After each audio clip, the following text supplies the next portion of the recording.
I'm talking to you right now. Can somebody be too self-aware? We're just starting off with a banger of a question. Feel free to Be too just self-aware. scat for an hour on that alone.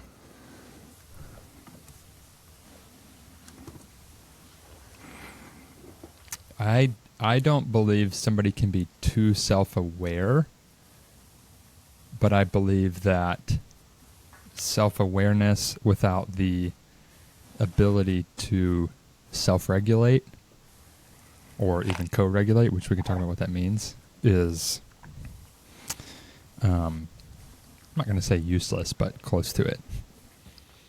I've heard you use that phrase before, though. So what is the difference between self-awareness and self-regulation? So self-awareness may be, say you're going to meet a friend for coffee, or maybe it's like a work meeting. You're going to meet this new potential client, and things happen, life happens in the morning, you're running late, and you have a really, let's say, high value of being on time. You don't like to be late. You have all these fears of maybe what the other person is going to think of you if you're late. They're going to judge you. They're going to be mad, whatever. You don't like to be late. But life happens, and you're running 15 minutes late or 5 minutes late, and then you get stuck in traffic on the way, and now you're even more late. You're 20 minutes late. And you've done some work on yourself and are more self-aware than maybe you used to be. And so you're not distracting yourself by listening to music or a podcast or this conversation. You're reflecting on like what's going on in, like, my body is really anxious. I'm aware of all these fears I have of what this other person is going to think of me. I know that I'm tense. I know that I'm stressed right now. I know all of these things, but I just am in that state, driving all the way until I get to the coffee. Self-regulation would be, I'm aware of all of these things. This is what's happening in me. I can't get there any faster, most likely. I'm going to be late. This is inevitable. And so I'm going to choose to do something different. It is a choice, and sometimes the choice is easier than others, but instead of ruminating on all of these what ifs, I'm going to take some deep breaths, or I'm going to, I don't know, roll the window down and let the fresh air come in and just like try to let it go. Like I'm going to try to regulate my body when I'm aware that it is dysregulated. And if that's not working, then co-regulation, because we're meant to be connected to other people, might be I call my friend or my partner and just talk through what's going on to get out of my own head.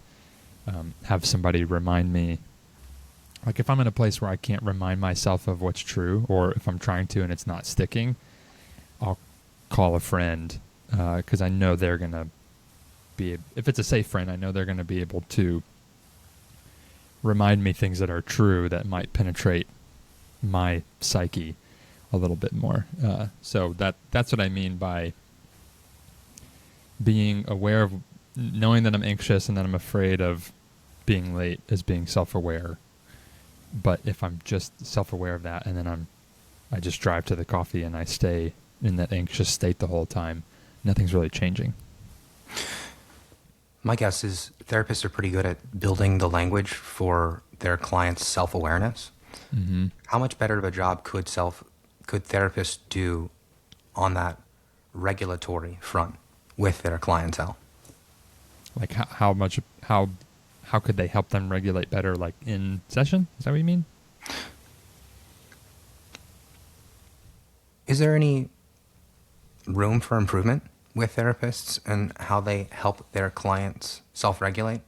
And do you think that it's potentially emphasized with a greater sense of importance, the self-awareness, and one forgets that I have all this language to describe how I feel, having a panic attack in the car right now, but that does not keep me from steering off the road and ending it all?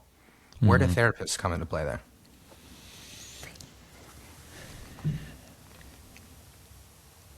Yeah, I mean, the short answer is yes, we could do. There's always room for improvement for us. I think, especially like I'm on social media, so that's how we got connected.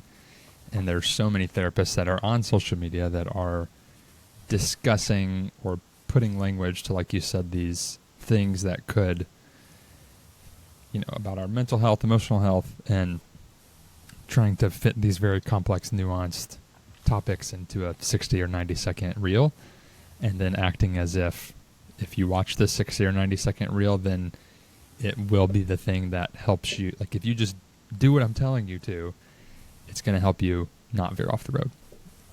And so I think one thing we can improve on is to normalize that, to use that example I said earlier, or I'll just use myself. If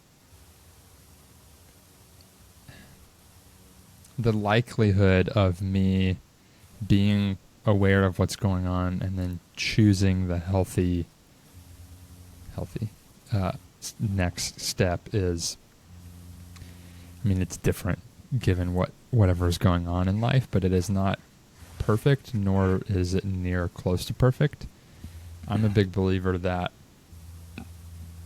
more than self-awareness, self-compassion is, again, sort of opaque, but for me, it is more transformational in the long run than just applying helpful strategies. So, for example, if I get to the coffee and I don't do whatever is in my toolbox to help myself self-regulate, most likely during that and then after, I'm going to feel shame. I'm going to feel guilt. I'm going to feel like something, what's wrong with me that I can't incorporate these practices that I know I have to help me. And being able to extend or receive compassion when I don't do the thing that I want to do or that I know I can do, it's always more helpful to build my capacity to be compassionate and kind to myself when I don't do the thing I want to do is, in my opinion, better than just expanding my toolbox of all of these strategies. And I think as therapists, we can normalize that more. Like, what do you do when you don't do the thing that you need to do to be helpful? Like, what's that process like? If any of that's clear.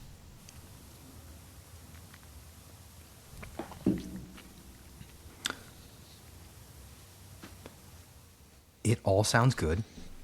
What do you do if you have arrived to hear this?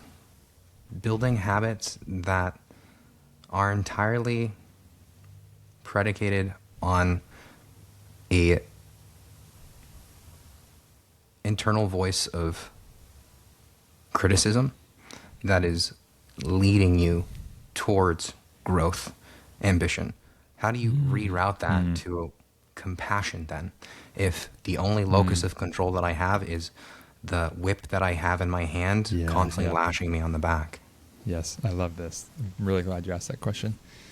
Yeah, I mean, I grew up playing sports. I played football in college, and I didn't improve I played receiver. I didn't improve the next rep by my coach coming up to me and softly whispering in my ear, like, "Hey, Blake, you tried really hard on that one. It's not quite what we were looking for. So maybe next time, let's try this." And I know you're probably a little frustrated at yourself for not running that rep or for running that wrong route. So it's like, tell me what that feels like. Right? Like, that's not what happened. It was, lots of cuss words and yelling and, like you said, the whip of the whip of motivation. And I work with men in my practice, solely men, and not to stereotype, but it is a general thing that I hear in my practice is like that internal voice, that whip, the critical part, whatever you want to call it, works. Like it works in the gym, it works in my career, like it helps me progress, it helps me achieve, get the things that I want. I'm not proposing that we get rid of that part or even change it, because it can be really helpful in certain situations. I'm proposing that we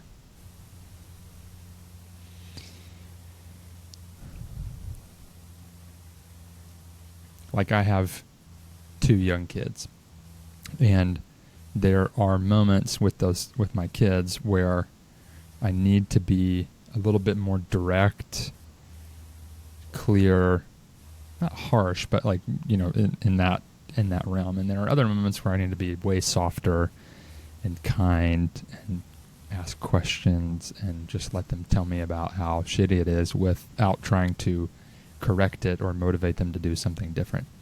I need both of those muscles. A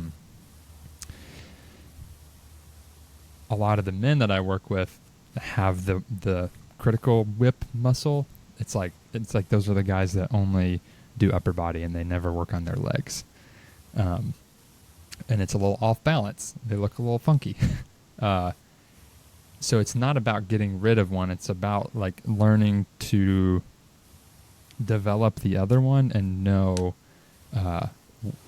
like what is needed when, because that. Well, I'll pause there and let you ask another question. Is that clear? It is. I love hearing that. I have arrived at a similar conclusion myself, and I have a little mantra that I tell myself. Maybe you can tell me if it's absolute copium or not. I'm very ambitious. I think that's just something ingrained in my DNA. Mm-hmm. Rather than interfering with my fuel source of self-hatred, I've tried my best over the years to alchemize that into this so-called compassion for myself, but really the yearning for a better me, looking to improve myself, to delete a former version of myself, not for hatred of him, but what's easier for me to say than I love me now is to say I love me over there then. So I'm being pulled to some version of me that I'm loved more. It's certainly not just waking up one day and saying, I'm great. The fear, as we've communicated, the fear that I have spoken to many gentlemen about, I have felt myself, is if I'm looking at myself in the mirror one day and I love everything, what is to get me out of bed in the first place? Yeah. Right. So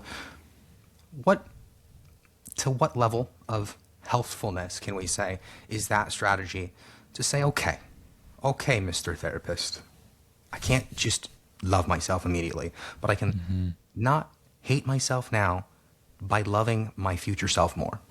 Anything there? I like that. I've never thought about it that way. I too am very ambitious, and I too am more often visualizing or maybe even romanticizing this future version of me that I would be more acceptable of than the current present version me. And I think that's different for everybody. Of course, that's a very therapist answer, but I do think it is. And a similar, or I don't know if it's similar, a mantra that I try to remind myself of comes from, I think the phrase comes from 12-step recovery, which is part of my story, why I'm even a therapist, is I have In this moment, I have everything that I need. And most days I'm like, that's bullshit. I need a lot more stuff that I don't have in order to be happy, to be present, whatever. And I think the mantra is kind of just sort of helping us reorient to the present, like helping us be present in the moment. But I notice if I can genuinely sometimes forcefully get myself to that place of going, yeah, I have everything that I need right now. And I'm not just talking about physical things, but like in me. It helps me to be more present in my life, in my relationships. And a lot of, when I'm kind of exploring this concept with men, there's this fear that, well, if I do that, kind of like what you're saying, what's going to get me, like I don't want to become complacent. I don't want to lose the ambition. And for me, it's not that. If I can accept who I am right now, and dare I say love, again, opaque, but love myself right now, it doesn't keep me from wanting to improve or from wanting to be better. But it does help me. It changes my posture of how I'm approaching the things that I'm doing to be better. Like it's changing the posture toward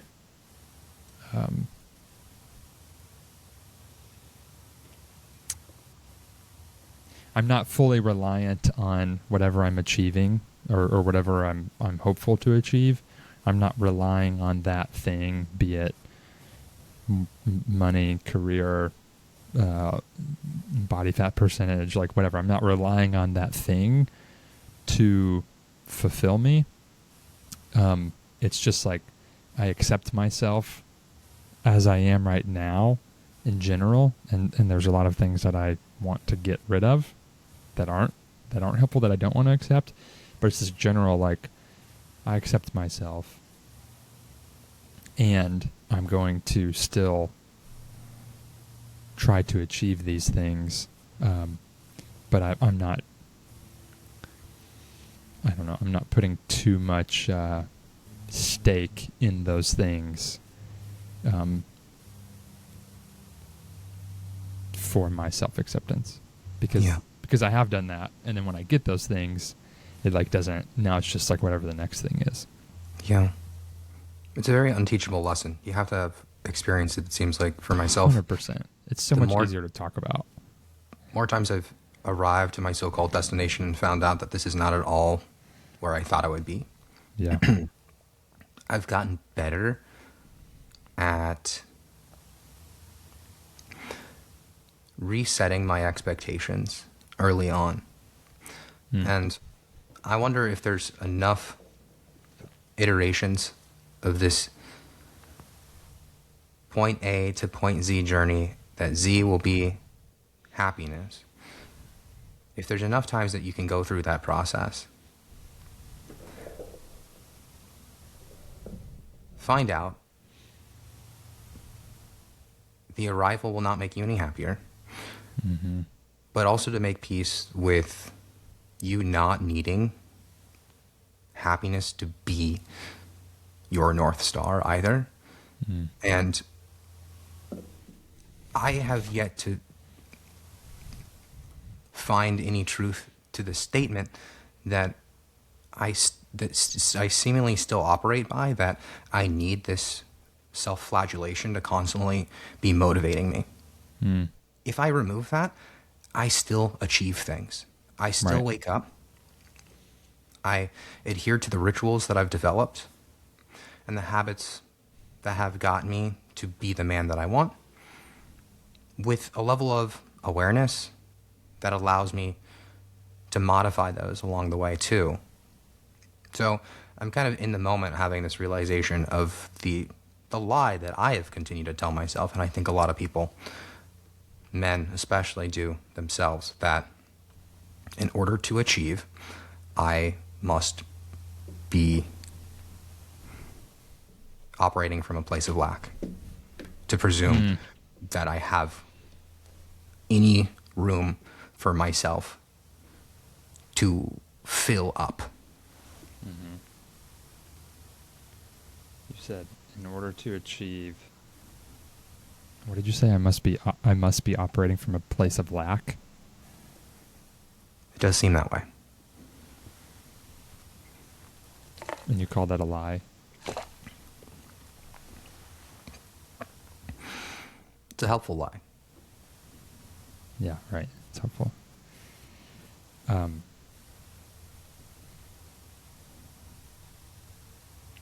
So if you were my client, I'm not turning this into a therapy session. Whenever I hear somebody name this narrative or they label it as a lie that they're recognizing, or this pattern, one of my questions will always be, and there may be resistance to this question even being the question, which is okay, is if yours is, for example, in order to achieve, I must be operating from a place of lack, I would wonder, where has that belief or that narrative, how has that helped you in your life? Because I think the things that keep us stuck now are things that actually helped us survive back then, or kept us safe back then. So if I have this thing that I'm like, oh, this is not good, and I keep trying to get rid of it and it's not working, it's most likely because I'm just misunderstanding it, and that maybe conceptually I would go, yeah, this is not a helpful narrative to live by, but it was. Like at some point, Yeah. for whatever reason, my psyche, based off of my life experiences, developed this mantra to live by that actually did help me. It worked. It's just not working anymore. I've allowed myself to reap the internal reward of beating myself up, constantly proving to myself that my worth is tied proportionally to my production level, whether that be from a creative perspective, a financial perspective, a entertainment, my presence being felt perspective. So every step of the way, the only encouragement that I've allowed myself to absorb is conditional. Yeah. And I can intellectualize that that's inaccurate, that I can just sit and exist, and that doesn't make me any good or less good of a human being. Yeah. But I place a lot of moral weight on my productiveness. And what's nasty about this, and having done a lot of 25 years of therapy myself and 32 years of living, is that's performative. I feel myself performing that productivity, as if I can step outside my body and look at myself and observe the absurdity of it all, but yet still be operating under the marionette string that I know doesn't serve me. It serves me in a way that, like, I'm damn proud of who I am and what I've achieved. But the texture of my mind at any given time could, I know, be objectively so much more peaceful if I just relinquish that mask that I've put on. Right. And there's so much, we talked about compassion earlier, there's so much compassion to be had for the worth being tied to the production level, because there's all these factors. Like, there is your unique story, your family of origin, your family system that influenced that narrative, and then there are all these external systems societally that influence that narrative, because it is a thing. Your worth, in a sense, in these societal systems is tied to your production level. Like, back to the football analogy, like if if my production was greater, my worth improved essentially, and I went up the depth chart. If it did not, I did not play, and I sat on the sideline and watched. Work, social media algorithms, like it is every day we're bumping up against this cultural systemic system that does say you will get more if you produce more or if you produce better or whatever. And that happened, that I think that is in front of our face in large ways, but also very subtle ways. Yeah. What do you think the influence of social media is on all that? Specifically, let's take it away from, I think, the circles that you and I are in. We're in a bubble, and I think in some ways it's very healthy. In some ways, I think it can objectively have us in an echo chamber that feels like all anybody's talking about is self-development and Right. therapy speak. I think that is a very small cohort of the internet, though. So can we step outside of that and appreciate the objective reality that I think most people are living in with social media and how that relates to what you just said? Yeah. How it relates to... How about just feelings of self-worth? Where do you get your self-worth from?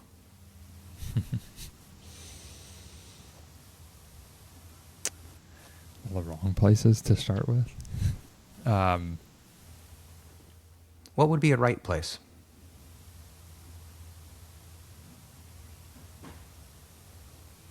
It's a great question. Maybe you should be a therapist in another career. Great question asker. I tell you, man, if I had any skills outside of being a pretty face on a camera, I just might. I think in a past life, I certainly was a psychologist of some kind. Yeah. A mustache German man. I sit behind people on I can couches. see that. Yeah. Just judge them without saying anything. Can you grow a mustache? God, no. It's awful. Really? You wouldn't want to see me with any facial hair. If I had yours, man, I might be in a different biz. Oh, man. A business that might really get you banned from social media. Ah, damn it. Too soon. They kick me off Instagram and playgrounds. Can't be seen near both. Oh, man. That's a good question. I think... so I grew up as a... This will inform my answer. I grew up in a Christian home. And so I grew up with this concept that my self-worth comes from this God that we believe in. And I do still prescribe to that and believe that. And I hold so much nuance for that for myself and for other people, because if somebody had asked me, or if I had asked somebody that growing up, where do I get my self-worth from? I would get some very overly simplistic, like, it comes from the Lord. Just trust in him and you'll have your self-worth. And it's like and I tried that and it didn't work. Still felt pretty low on the self-esteem totem pole.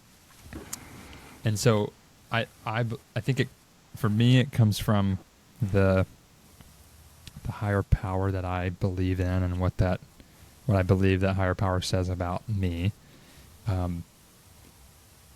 And not to just give an overly simplistic answer that has so much nuance to it, that could be a whole different conversation. It also comes from it comes from this internal place that is hard to put language to, which I think kind of goes into what I believe about God. But it also comes from the people in my life that truly know me, I would say. I can easily fall into the trap of believing that my self-worth meter is turned up when I go viral on a post, or when I share something that really lands and resonates with people. and it maybe does kind of turn it up like real quick, but then it like goes back down. It doesn't stay. But the relationship, my friend, my wife, my mentors, like the people who know, I try to be pretty vulnerable even online just because it's a value of mine, but there are certain personal things that only people in my immediate circle need to know. And those people that I let truly see and know me, and then they don't leave, or they still love me, or they remind me of what's true about me. And I know that they know like the stuff that I, 5 years ago would have said, nobody will ever know this. A big portion of I would say my self-worth comes from those people that know me in that way. In a way that nobody on,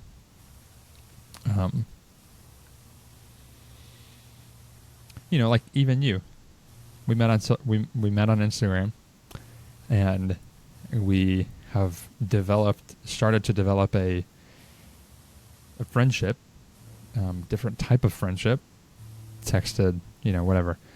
And there has been encouragement and affirmation and things that kind of spike that self-worth meter a little bit. And yet, like, we have only scratched the surface of even knowing each other, and being on that interior circle of really knowing each other. And so it is a fun, and it's a good and encouraging connection. And like, I can't rely on my self-worth from the affirmation. I'm not watering it down, but the affirmation or encouragement that I get from, I guess I'm really talking about like people that I don't connect with in this way, like that you and I have. Mm-hmm. Long story short, God, people who really know me. Yeah, and I am not a man of the Lord myself. I grew up in various religious schools, so I've kind of gotten experience from various degrees of faith. But Yeah.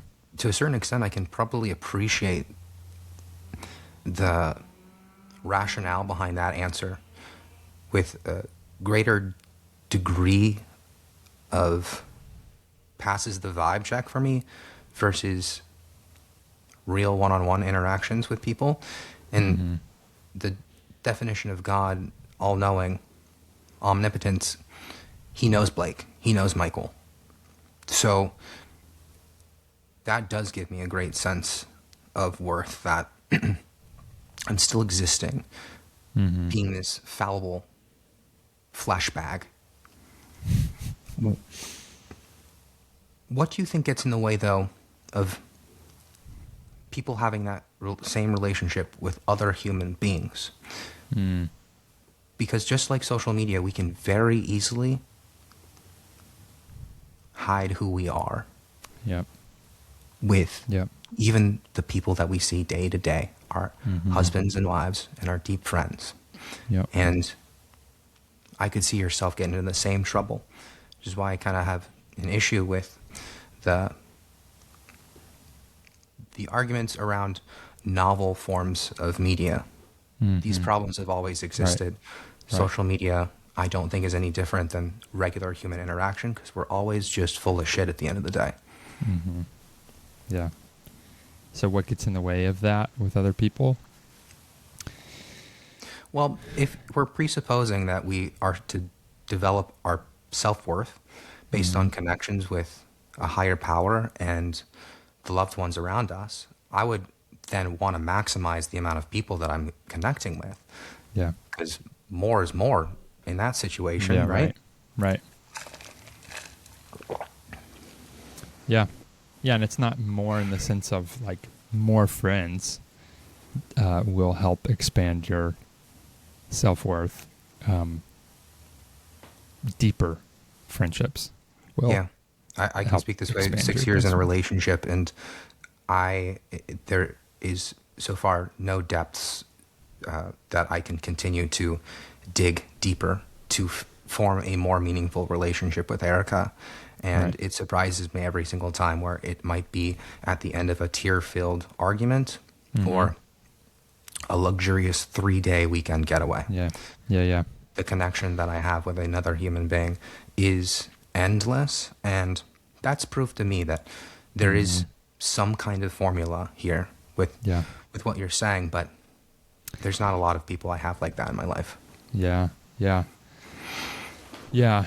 And that was my story for a long time pre getting into recovery, because it's kind of one of the foundations of 12-step recovery. If you're not familiar with it, is like essentially developing friendships, because the root of, this is simplistic, but the root of most all addictions is a connection issue, like a lack of connection with yourself and with others, which then drives you to this substance that temporarily fills the void of connection, but then leaves you lacking.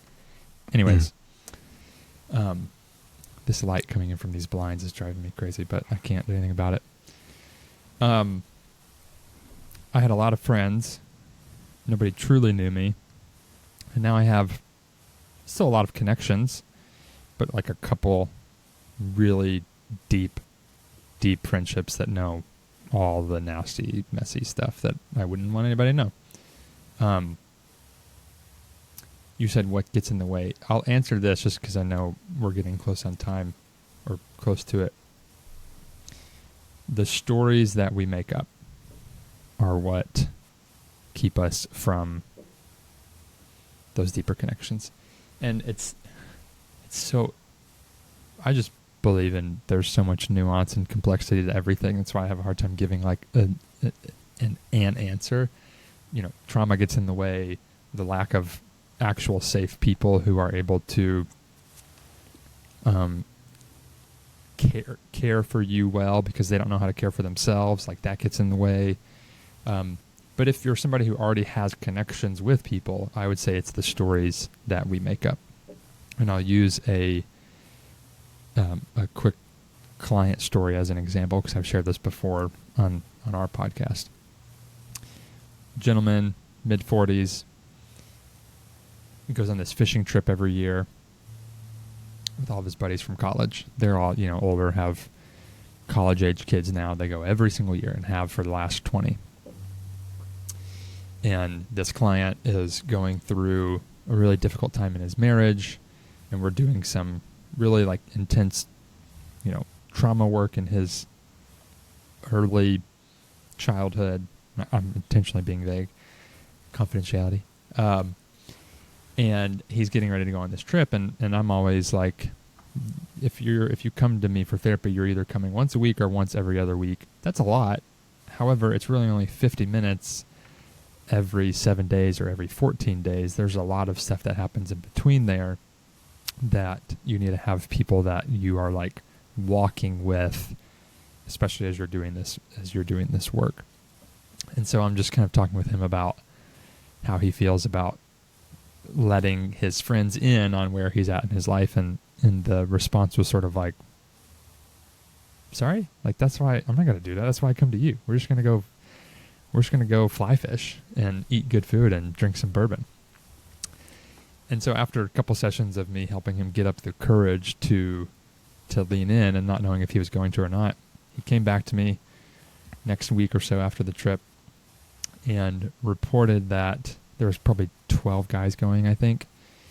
He started to share with them, and these are like what he would call his best friends, share with them where he was really at in his marriage, what was really going on in his own mind and mental health. And to his surprise, not to mine, because I know that vulnerability breeds vulnerability, there were probably 6 or 7 other guys that shared something that none of the other guys knew was going on in their life. And he was like, it was the best trip that we've had in 20 years, and we didn't even catch any fish. Like, they actually had a terrible fishing weekend, but they sat around the fire and had these really meaningful conversations with each other because one person decided to, the stories maybe he was making up is like, I'm going to be the only one, or they're not going to really want to hear this. Like, they just want to have fun. He's making up all these stories about these people. but he does it scared anyway. He was still scared, but he did it. And to his surprise, everybody else had something that they needed to talk through. And so sometimes, like, guys I work with will have a couple connections, maybe even like people they go to the gym with or work with or friends from high school or college. And maybe their relationships consist of sending memes or talking about sports or meal plans or whatever, group text, bro stuff. But they're in my office going like, I feel lonely, like I want deeper friendships, but I don't know how to get there. And I'll always ask them, do you think any of your friends would know that this is where you're at? Like that you are actually longing for a deeper connection with them? And they'll be like, no, probably not. And I'm like, okay, well then who's to say that one of those other friends is not exactly where you are and you have no idea because they don't have any idea where you're at? It's not always the case. Some guys just aren't ready to go to that deeper level of friendship and want to stay surface level because of varying reasons. But I find most often the case is we do want that. I used to say we don't know how to get there. I don't really believe that that's the fear because there's not like a magic formula of how to get there. I'm afraid to just let it be weird and like uncomfortable. Because it's not a matter of you really just say, hey man, I really appreciate our friendship and I kind of want it to be a little deeper. I don't even really know what that means, but I just want to start there. Like, it's not that hard. It's more a matter of I'm afraid of the fears, the feelings I'm going to have if I do that. And then there is always the inevitable that they could not want that and that they could like maybe make fun of you or it could be weird or and then I would just say like, is that really the friendship that you want to keep investing in then? Guys only want one thing: vulnerability on a fly fishing trip. That's right. I can see this being hacked in our modern day culture. Social media offers opportunity to present a facsimile to this vulnerability. I'm only my authentic self. Right. I'm going to be vulnerable for you guys. Is that right? Is that the same thing as being vulnerable to a friend and crying on the shoulder of a bro? On social media, you mean? Yeah. Is doing it on social media the same? Yeah, because I think that seems to be something people yearn for and have discovered is a little bit of a cheat code that I can be vulnerable with not just one friend, but with thousands, hundreds of thousands of people. And I'm not sure our brains know the difference. Yep. It is absolutely not the same. There is, like I said earlier, things that I have a lot of respect for the nuance and complexity of. That's not one. It's not the same. Can it be a helpful way to model or even encourage vulnerability? Yes. At the end of the day, it's still performance. I am recording myself. I am setting up a tripod and pressing play and thinking through, even if I'm not rehearsing a script beforehand, I still am thinking through, if I'm starting this vulnerability out well, that it's going to like stick in the first 3 seconds because I know that's what it needs for people to see it. Like I'm talking to a screen and yes, there are other people on the side, but there still is this wall in between us. When you are vulnerable with another person in the presence of them and you are looking each other in the eye and your faces are seeing each other and there's not this wall of pixels in between it, it's inherently different. Which maybe we'll have to come back and this could have been, if I didn't have a session in 9 minutes, that could have been a perfect segue into in-person therapy versus virtual therapy, which we didn't even talk about. You and I But can really scrap on oh AI yeah, therapy too. I just wrote a whole oh my, Substack about this with you in oh mind. I need to go I'll read have to that. send it to you, but I would Yeah, love to chat with you a little bit more. I have one more yeah. question for you though, and I think it can maybe speak to certainly a lot of young men, but a lot of people out there who are on their therapy journey. Mm-hmm. What do you say to somebody who is stuck in their healing process, waiting to live? Mm. Yep. Okay. So my first question would be, what does this person, what do you define living as? A lot of times people will come into my office and say like they just want to be happier. They just want to feel more joy. Those are good markers to move toward. However, if we don't define what that actually means, we most likely have subconscious bias.